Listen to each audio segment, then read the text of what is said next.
Very well said, sir. The prevalence of cancer is quite high in India and it is rapidly increasing around 70 to 90 per lakh. Every year we are seeing annual incidence, I will not say prevalence. Avinash sir, I have one question for you. What is your perspective on the cancer load in Mumbai and the ability of the municipal hospitals to deal with it? Actually, if you see, the cancer is increasing in numbers. If you say it was about, say, 10 years ago in India, it was, say, 8 lakhs. Now it is, say, 1.2 new cases coming up. That means it is increasing, no doubt about that. But in Mumbai, we always get two types of cases. People who are staying in Mumbai and people coming from outside. And the outside load is tremendous. Now in municipal hospitals, if you see, their hands are studded with many other things. From, say, dengue to lepto to even any other benign diseases. But still, a department like, say, general surgery or our GI surgery, many other departments, so most 30% of patients will have cancers. And what Dr. Rajan said is absolutely true. We are now seeing many patients which are curable kind of a thing. I mean, once upon a time, if somebody has a leukemia, we used to say, okay, he's gone. Today it is not so. A young child of leukemia can have almost reasonably 90% cure in many cases. So I think we are changing the type of patients coming to us. So even public hospitals also are changing towards, and as I said, 30% of our load is cancer load. Yes. And that is what municipal hospitals cope up. Mr. Bhavdeep Singh, as a private sector hospital and a healthcare provider, do you think the private sector has yet to build capacity? Is it up to this increased incidence or the number of cases that? It's on multiple healthcare fronts. You heard Dr. Narayani mention a few minutes ago about the fact that for quite some time, for many years, the only thing we talked about was cardiac. And the challenge 100 per 100,000. And in rural India, it's about 45 per 100,000. We're not missing anything. We have registries with house-to-house survey that diagnose all cancers in rural India in the pockets that we are running registries, and it is 40 to 50 per 100,000. So that's the kind of transition that we have. And the best part is that out of these 100, almost 70% are preventable cancers. 40% attributable to tobacco, about 15% attributable to obesity, which is an urban at all. And it's entirely related to infections being taken care of by good hygiene. And in our the pockets in rural India where hygiene is not appropriate, say for example Barshi, the number still stands at 30 per 100,000. So it's same as what Mumbai was about 25 years ago, and it has not changed. But our Muslim brethren, whether in Barshi or in Mumbai, in either of these places have an incidence which is 5 per 100,000, which is much less than what United States has. And it's entirely related to personal hygiene, wherein That you have had. Now, before, I know you have gone through a personal journey which had its with cancer, with this brush with cancer and the book, Yes. which was so nicely written. What is now the difference you observe when you were not, when cancer was something distant and now when it is something when you have experienced personally? Well, first of all, good evening, everyone here. Thank you so much for inviting me. First of all, I want to, for people who have not read the book or don't know about my son's cancer, I'll give you a bit of a lowdown on what happened in 2014. My son was at that time 3 years, 10 months, and he was diagnosed with a condition called Wilms tumor. It's a very rare case of kidney cancer. It happens to a very small percentage of kids worldwide. And my son happened to be part of that unfortunate percentage of kids. This discovery of this cancer, the first very bizarre symptoms were over a very usual brunch at a 5-star restaurant in Mumbai when we had come back from a New Year trip in January.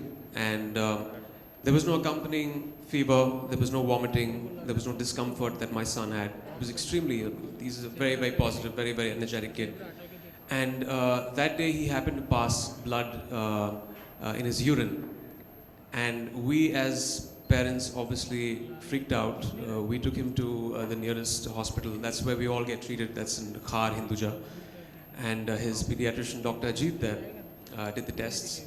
And we found a 9 centimeter tumor that was growing on top of his left kidney.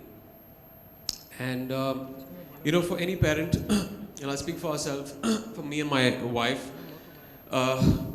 when we heard the news, it's like the ground beneath our feet had been ripped off.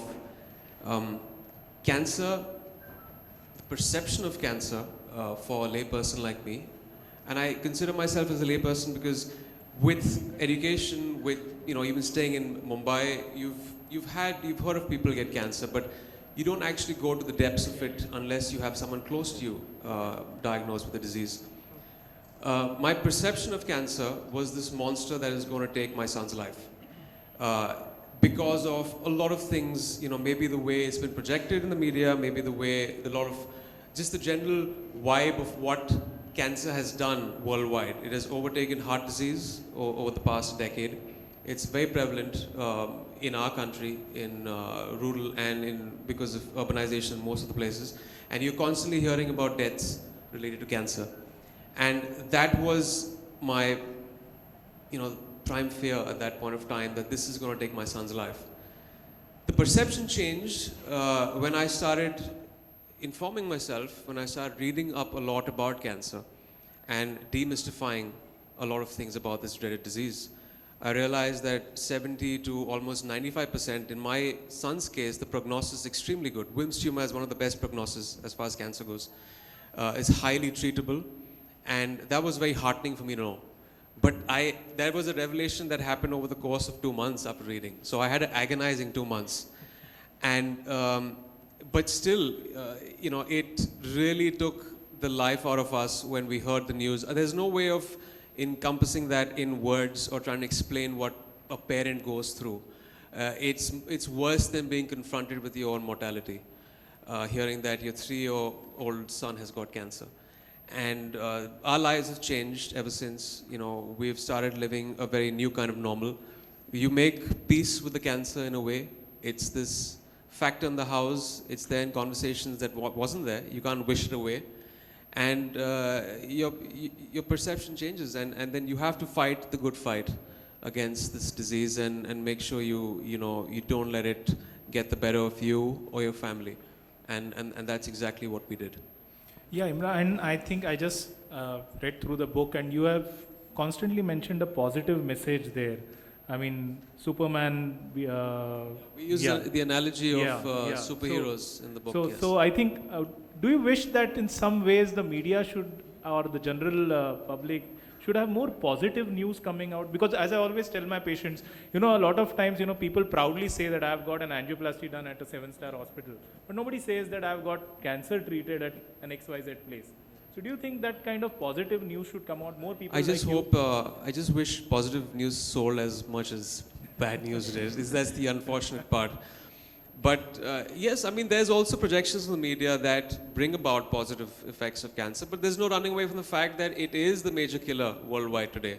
So there is this dread that, there is this underlying feeling that what if, and another reason is when you have something like a diabetes or a heart, you deal with it, you have terms that you are constantly have been thrown towards you, which is 5-year survival. Your fight doesn't end after your chemotherapy or radiation. It is another psychological problem you go through for 5 years. We're still dealing with it. My son is on 2.5 years now, which is, he's out of the red right now. But there are a lot of factors with cancer that actually add up the fear syndrome that we all have when we hear about cancer. So Manoj, I think that's a message that probably I think we should carry, that media needs some good news as well as bad news. Media doesn't look at news as good news or bad news. Media looks at news as news. So it's a very subjective thing. One day, I would hope that we have some of these physicians here today, because this is a great forum as well, right? We've been here all day discussing on About what a family goes through when a person in the family is diagnosed with cancer. So what do you think is this impact on the life of a family once a cancer is diagnosed? As regards the cost, as regards the anxiety, what and how does the healthcare worker, sort of reduce this? What would you like to see the healthcare worker doing to reduce this?